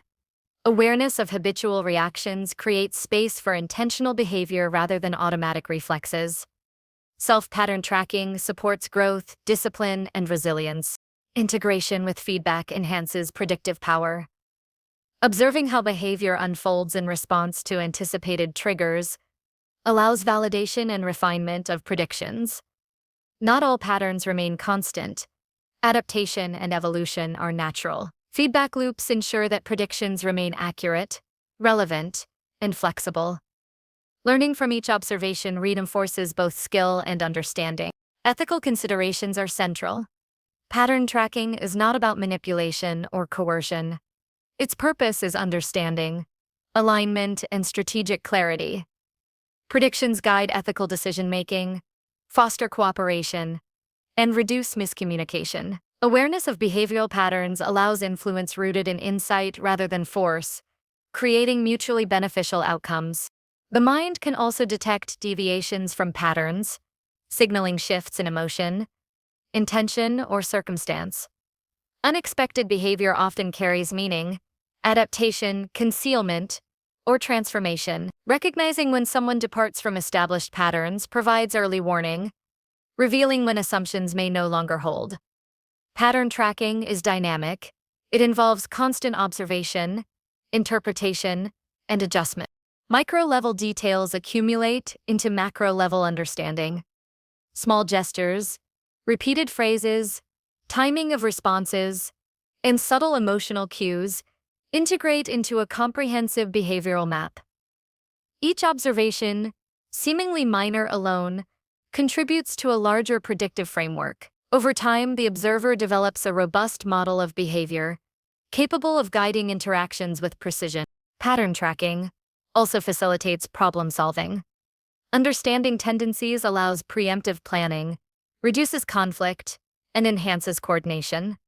Predicting likely reactions streamlines communication, negotiation, and leadership. The brain can allocate resources efficiently, responding strategically rather than being consumed by surprises. Observed trends create a blueprint for informed, anticipatory action. Training in pattern recognition requires patience and consistency. Initially, patterns may appear faint or confusing. Repeated observation, reflective analysis, and contextual understanding sharpen perception. Gradually, correlations become clear, triggers become predictable, and behavioral trajectories emerge. Mastery comes from long-term commitment to observation, reflection, and ethical application. Pattern tracking enhances influence subtly. When behavior can be anticipated, guidance becomes possible without over-coercion. Interventions align with natural tendencies, creating smooth cooperation and alignment. Predictive insight fosters trust, reduces friction, and strengthens outcomes in both personal and professional contexts. Cognitive load is reduced when behavior is predictable. Anticipating actions diminishes uncertainty, stress, and decision fatigue. The mind navigates interactions efficiently, focusing energy on strategic contribution rather than reactive management. Understanding patterns transforms complexity into manageable flow, allowing calm, purposeful engagement. The ultimate power of pattern tracking lies in foresight. Human behavior, though multifaceted and context-dependent, consistently exhibits trends that can be observed, analyzed, and anticipated. Observers who master this skill move through social, professional, and personal environments with clarity and confidence. They respond intelligently, navigate challenges gracefully, and foster cooperation effectively. Predicting behavior through pattern tracking is both art and science. It requires acute observation, contextual awareness, emotional intelligence, ethical restraint, and continual refinement. Each repeated observation enhances understanding, each analyzed trend increases foresight, and each applied insight strengthens both self-mastery and relational effectiveness. Pattern tracking transforms life into a field of insight rather than uncertainty. It allows the mind to perceive invisible currents, anticipate responses, and align actions with likely outcomes. Through disciplined observation, reflective analysis, and ethical application, behavior becomes more predictable, interactions more coherent, and decision-making more deliberate. This mastery over patterns elevates perception, influence, and personal effectiveness, creating a mind capable of navigating human complexity with intelligence, awareness, and precision. Number 8. Break biases through deliberate skepticism. The human mind is a remarkable instrument, capable of extraordinary insight and innovation. Yet it is also inherently susceptible to bias. Bias shapes perception, judgment, and decision-making, often operating unconsciously, subtly steering thoughts and actions without awareness. Breaking biases requires more than awareness. It demands deliberate skepticism, a disciplined practice of questioning assumptions, examining evidence, and challenging ingrained mental shortcuts. This approach does not breed cynicism. It cultivates clarity, intellectual resilience, and self-mastery. Bias emerges because the brain seeks efficiency. Cognitive shortcuts simplify complex information, allowing rapid decision-making, but they also distort reality. Confirmation bias leads people to favor information that supports existing beliefs, ignoring contrary evidence. Availability bias prioritizes vivid or recent examples over statistical likelihood. Anchoring bias causes early impressions to overly influence subsequent judgment. These tendencies are automatic, adaptive, and often invisible. Without intervention, they govern thought patterns, shaping responses in predictable but flawed ways. Deliberate skepticism begins with awareness. The first step is recognizing that every perception, interpretation, and conclusion is filtered through prior knowledge, assumptions, and emotional influences. Observing internal reactions with curiosity, rather than defensiveness, creates the space for critical examination. Every belief becomes a candidate for evaluation, every assumption a potential distortion. Awareness is the gateway to change. The next step is disciplined questioning. Ask, what evidence supports this view? What evidence contradicts it? What assumptions underlie this conclusion? What alternative explanations exist? Skepticism requires persistent, structured inquiry. Rather than random doubt, it focuses on testing ideas against reality rather than rejecting them reflexively. This practice strengthens judgment, refines discernment, and fosters intellectual humility. Deliberate skepticism also involves challenging social and cultural norms. Groupthink, conformity, and cultural reinforcement amplify biases, making them appear universal or inevitable. Observing when beliefs are adopted because everyone else thinks so, rather than through independent evaluation, exposes subtle social influence. Questioning these norms requires courage, as it often involves standing apart from prevailing opinions. Yet independence of thought is the essence of mental freedom. Emotions influence bias profoundly. Anger, fear, desire, or attachment to identity can distort reasoning, making skepticism more difficult. Emotional regulation supports objective evaluation. Techniques such as mindfulness, pause before response, or cognitive labeling of emotional states allow the mind to examine assumptions without interference. Skepticism is most effective when the brain is calm, focused, and attentive, free from the distortions of immediate emotional arousal. Observation of patterns enhances skepticism. Bias often manifests as consistent errors or tendencies. Recurrent misjudgments, over-reliance on anecdotal evidence, or repetitive shortcuts indicate underlying distortion. Tracking these tendencies allows targeted intervention. Awareness of habitual errors strengthens the ability to anticipate when bias might arise, transforming vulnerability into opportunity for correction. Deliberate skepticism also integrates evidence evaluation. Data, statistics, and empirical observation act as anchors against cognitive distortion. Comparing perception against verifiable reality challenges assumptions rooted in emotion, habit, or convention. Skepticism becomes a systematic practice of cross-checking intuition against objective information, reducing the influence of subjective biases. The disciplined mind learns to weigh evidence carefully, adjusting beliefs accordingly. Language shapes bias. Words influence perception, framing, and interpretation. Subtle phrasing can reinforce assumptions or evoke specific responses. Skeptical evaluation includes analyzing the language of both internal thought and external communication, reframing questions neutrally, avoiding emotionally loaded terminology, and clarifying definitions reduces the risk of linguistic distortion. Precise, deliberate language becomes a tool for cognitive clarity. Exposure to diverse perspectives strengthens the practice. Bias thrives in echo chambers where familiar patterns reinforce assumptions. Engaging with differing viewpoints, cultures, and experiences challenges habitual thinking, reveals blind spots, and widens understanding. Deliberate skepticism embraces multiplicity of perspective. Using difference not as conflict but as insight, it transforms the mind from a narrow interpreter into a flexible analyst. Deliberate skepticism is iterative. Assumptions are rarely disproven immediately. Understanding emerges through repeated examination, testing, and reflection. Revisiting conclusions in light of new evidence reinforces mental agility. Patterns of distortion may persist, but continuous scrutiny gradually dismantles rigid biases. Intellectual rigor is cultivated not through one-time analysis but through disciplined, ongoing inquiry. Bias is reinforced unconsciously by convenience and habit. Cognitive effort is expensive. The mind prefers shortcuts.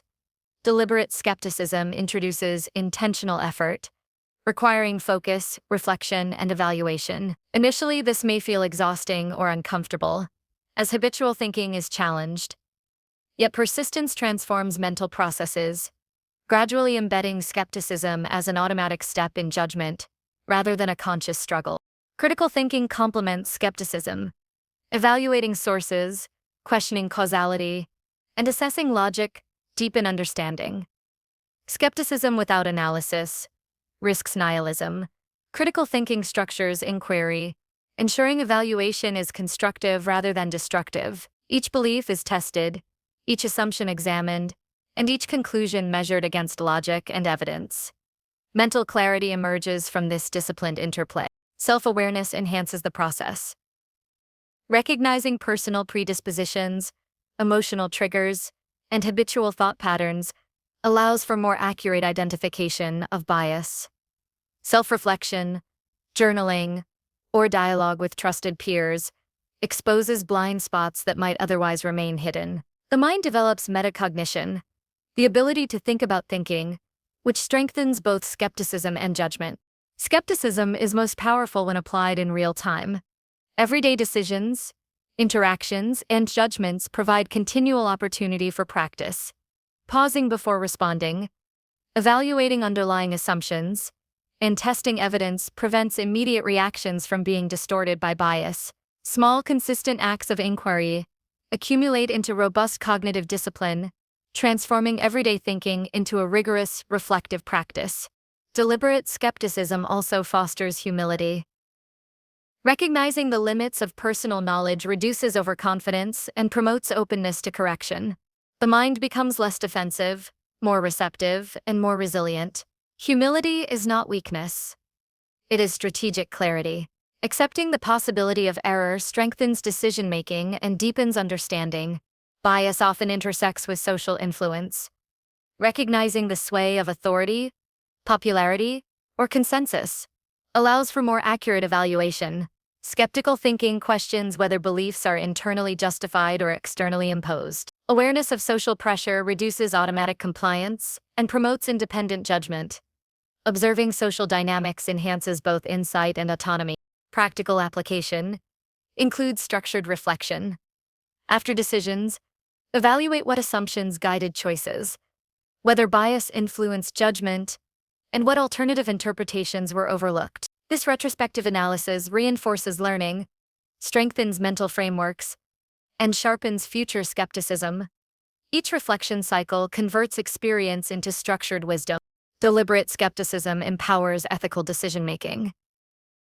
By recognizing distortion, the mind evaluates consequences accurately, assesses fairness, and considers long-term impact.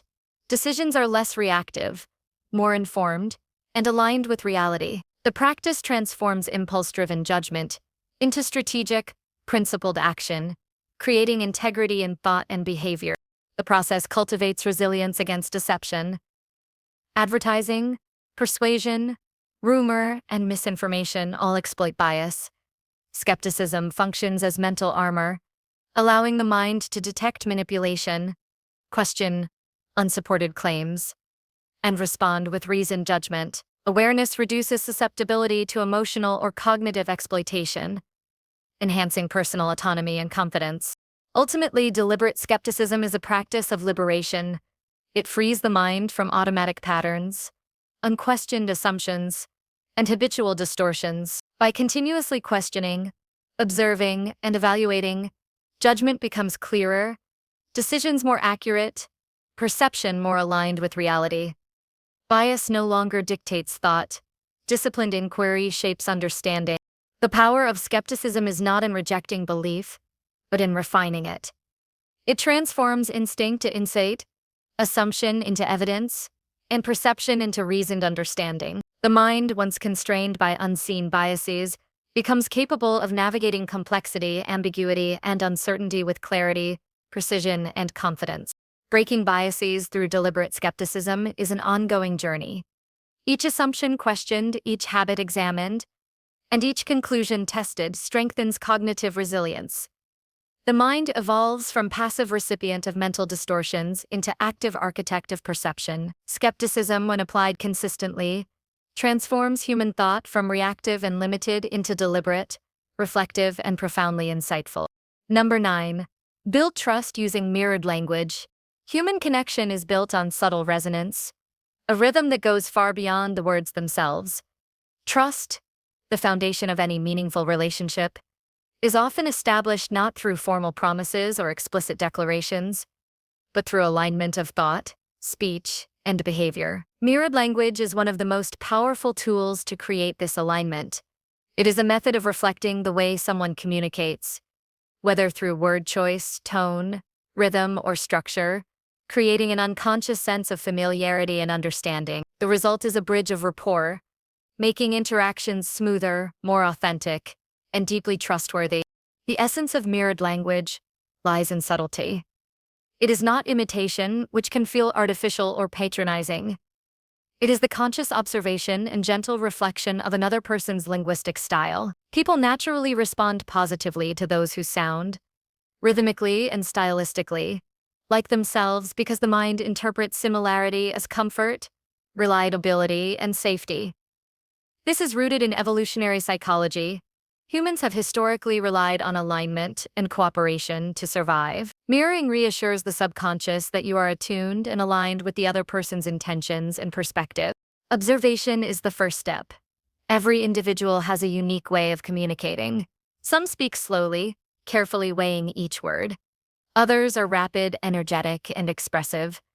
Some favor abstract concepts, while others rely on concrete examples, tone, vocabulary, pacing, and sentence structure, all provide insight into preferred communication patterns.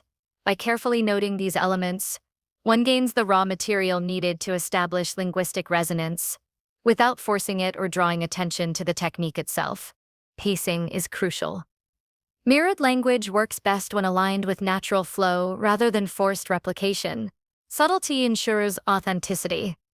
Matching speech tempo, for example, allows the listener to feel synchronized without noticing imitation. Pauses, emphasis, and rhythm should reflect attentiveness, not mimicry. When done skillfully, the other person perceives harmony rather than replication, fostering trust through subconscious recognition of similarity. Vocabulary alignment enhances trust further. People use language that reflects their experiences, values, and worldview.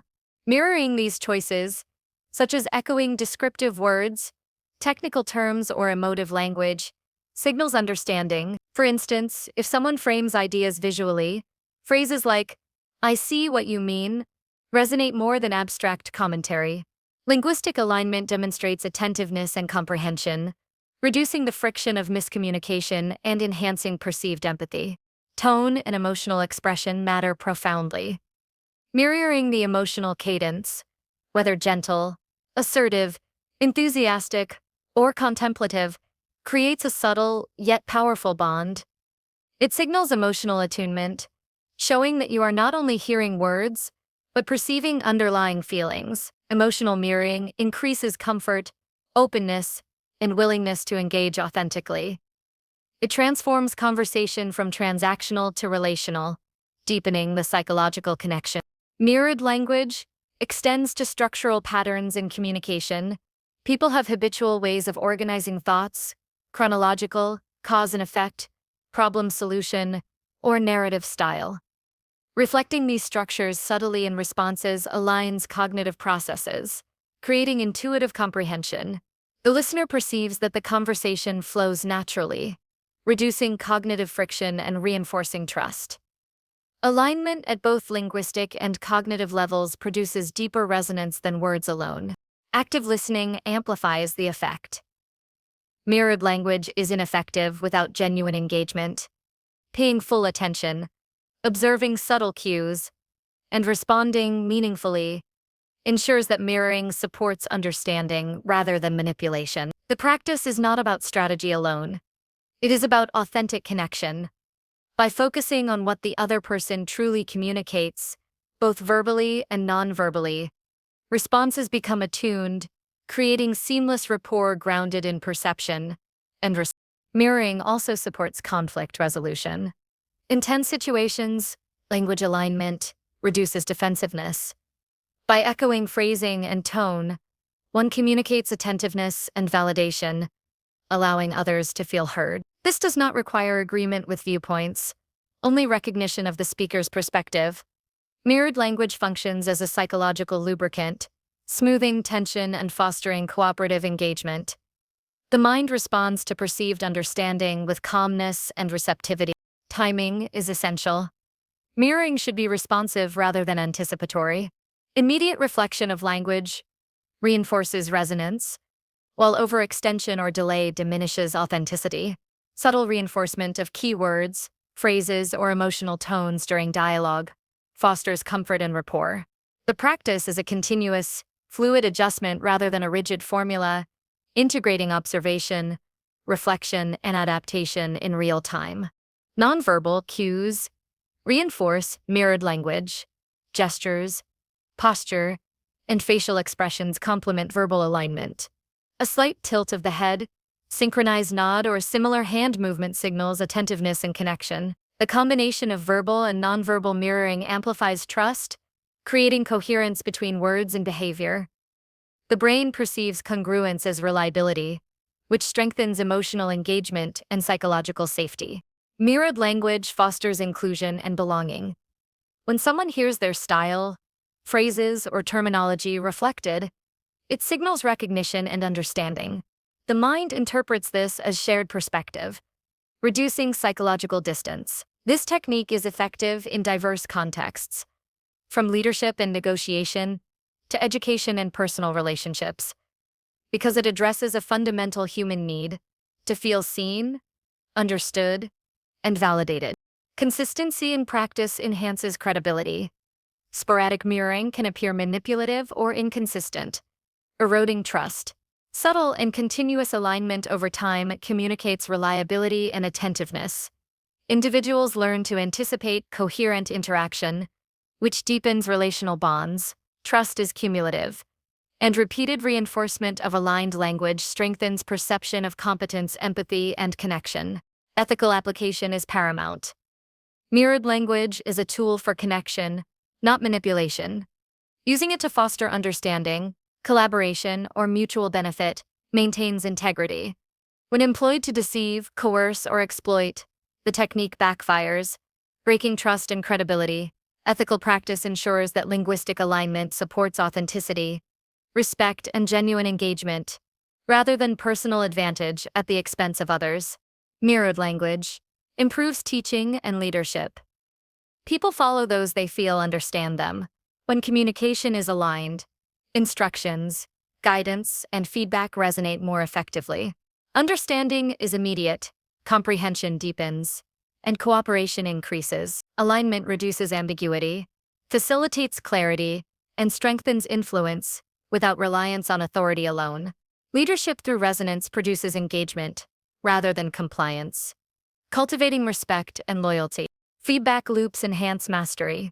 Observing responses to linguistic mirroring allows refinement. Noticing when alignment produces openness, understanding, or cooperation informs technique. Adjusting subtle elements, tone, word choice, pacing, creates a dynamic interplay that maintains authenticity while maximizing rapport. Skilled practitioners integrate observation, adaptation, and reflection to continuously calibrate their approach, producing seamless trust and connection. Mirrored language fosters psychological comfort. Humans seek patterns, familiarity, and predictability in interactions. When communication aligns with internal expectations, the brain experiences ease, reducing cognitive effort and tension. Comfort promotes openness, receptivity, and willingness to collaborate. Trust emerges naturally from this alignment, as shared language creates shared understanding, reducing friction and enhancing relational depth. Cultural sensitivity enhances effectiveness. Mirroring should respect differences in communication norms, values, and expressions. Awareness of cultural context ensures alignment is authentic rather than incongruous. Adjusting for linguistic and nonverbal variations creates universal resonance, fostering inclusivity and reducing misinterpretation. Trust deepens when alignment reflects both attentiveness and respect for diversity. The ultimate power of mirrored language is subtle yet profound.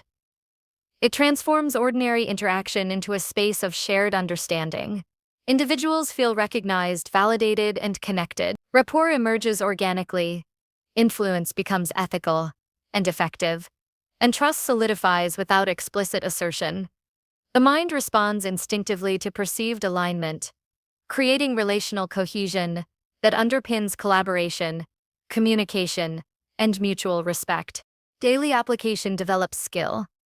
Every conversation offers opportunities to observe, reflect, and align. Over time, mirrored language becomes intuitive, embedded in natural interaction. Relationships become smoother, communication clearer, and influence more harmonious. The practice fosters empathy, emotional intelligence, and adaptive social skill, producing long-lasting personal and professional benefits. Mirrored language is not just technique. It is an expression of attentiveness and understanding.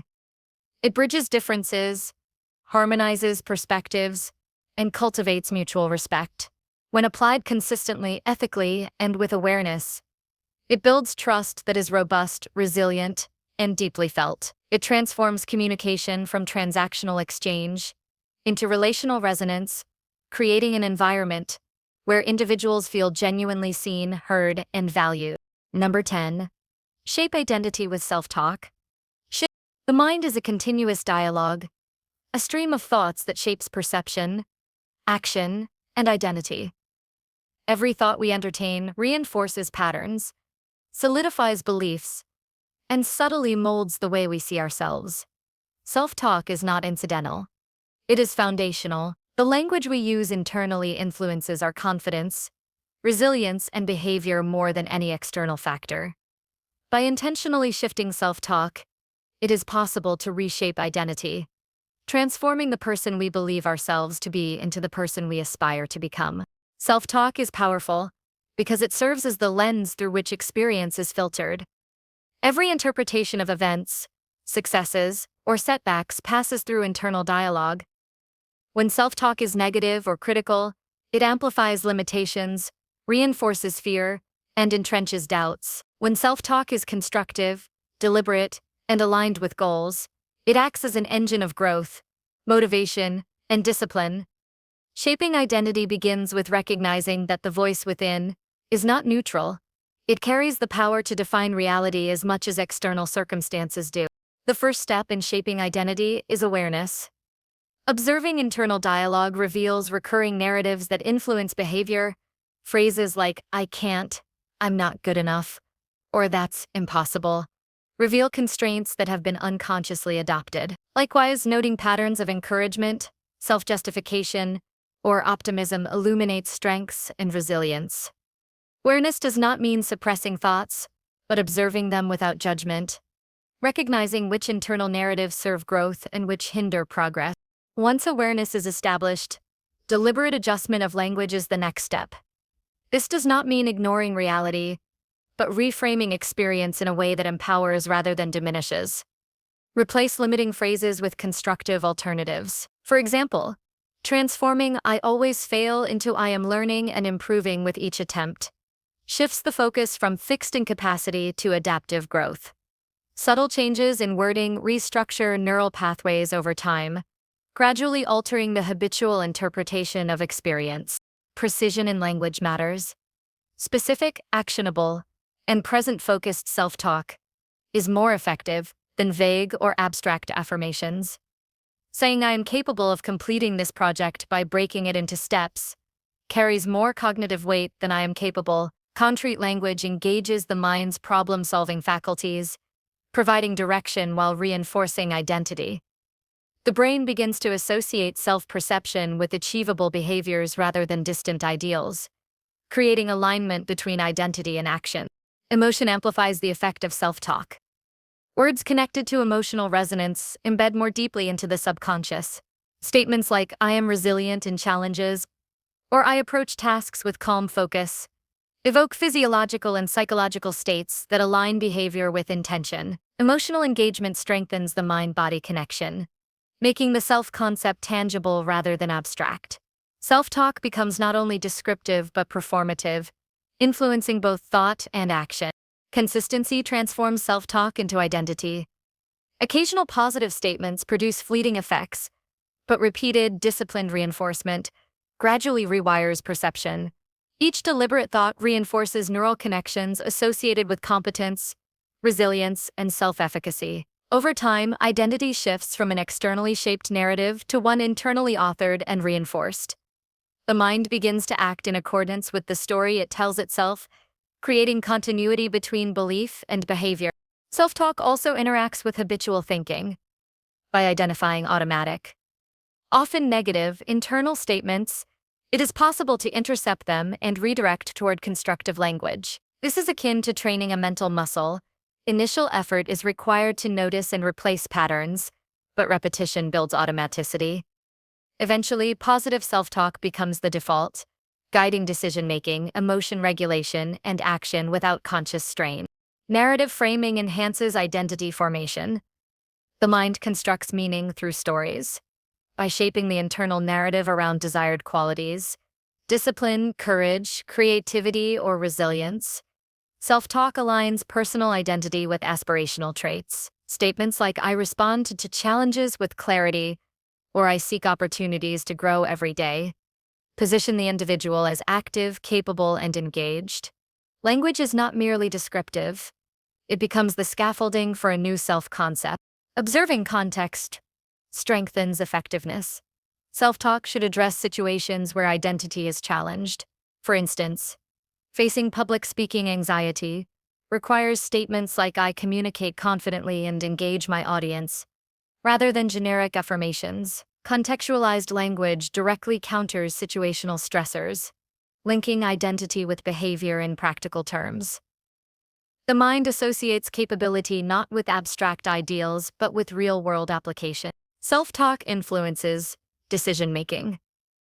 The person we believe ourselves to be dictates choices. Viewing oneself as disciplined encourages preparation and follow-through.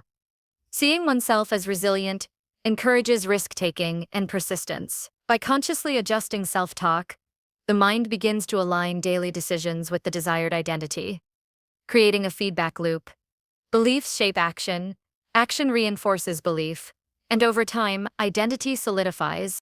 Integration with visualization enhances the effect. Pairing self-talk with mental imagery of desired behaviors strengthens neural encoding. Visualizing completing a task successfully while internally narrating competence bridges imagination and reality. The brain interprets these rehearsals as experience, increasing confidence, skill, and alignment with self-perception. Identity is reinforced both cognitively and somatically, producing tangible influence on behavior. Accountability amplifies progress. Sharing intentional self-talk practices with a mentor, coach, or trusted peer provides reinforcement and reflection. External observation can highlight blind spots, suggest refinements, and affirm shifts in perception. Feedback strengthens commitment, increases awareness, and ensures self-talk shifts produce meaningful, measurable outcomes rather than remaining abstract concepts. Language also shapes moral and ethical identity. Statements like, "I act with integrity in all choices," or "I approach challenges with fairness and respect," integrate values into self-perception. Identity formation is not merely about efficacy or success, but encompasses character, purpose, and alignment with personal principles. Self-talk becomes a compass, guiding both thought and behavior in alignment with deeply held values. Awareness of temporal framing is crucial. Self-talk should emphasize the present and immediate capacity for change, rather than dwelling excessively on past failures or distant future outcomes. Statements like, "I take effective action now," empower the mind to act in alignment with desired identity, Whereas dwelling on "I have failed before" reinforces limiting self-concepts. Time-sensitive language anchors the mind in action-oriented perception. Self-talk can also reshape responses to setbacks. Framing failure as information rather than identity-defining experience creates resilience. Phrases such as, "This is feedback to adjust my approach," or "Challenges are opportunities to refine skill," transform adversity into constructive input. The mind begins to associate effort and persistence with win-it rather than immediate outcomes, creating durable motivation. Internal dialogue shapes perception of external feedback. Positive self-talk enhances receptivity to guidance, critique, and observation, interpreting them as opportunities rather than threats. Conversely, negative self-talk amplifies defensiveness, misinterpretation, and discouragement. By deliberately shaping self-talk, perception and interpretation of the external world become aligned with growth-oriented identity, creating a coherent internal-external interface. Cumulative practice produces transformation.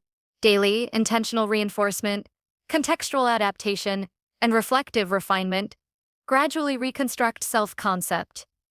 Internal statements that once undermined confidence or focus are replaced with narratives that inspire, guide, and empower. Identity evolves from reactive and externally influenced to deliberate, internally authored, and resilient. The person one becomes is a direct reflection of the internal conversation cultivated over time. The power of self-talk lies not only in thought, but in embodiment. Language shapes perception shapes action, and action reinforces identity. By consciously steering internal dialogue, the mind becomes the architect of the self. Thoughts, once passive, now direct behavior, influence perception, and solidify values. Identity is no longer inherited from circumstance or external expectation. It is intentionally constructed through the disciplined practice of deliberate language. Shaping identity through self-talk is a lifelong practice. Each thought, phrase, and internal narrative is a building block of character, capability, and self-perception. By consistently choosing empowering, constructive, and precise language, the mind aligns identity with aspiration. Over time, the repetition of these internal statements transforms the self, producing behavior, choices, and resilience consistent with the individual one intends to become. Self-talk shifts cultivate mastery over the mind, reinforcing the principle that the person we are is largely a reflection of the conversations we hold with ourselves. By harnessing the power of language within, identity is no longer passive, circumstances are no longer determinative, and life becomes a deliberate expression of the self envisioned, nurtured, and actualized through thought, word, and action.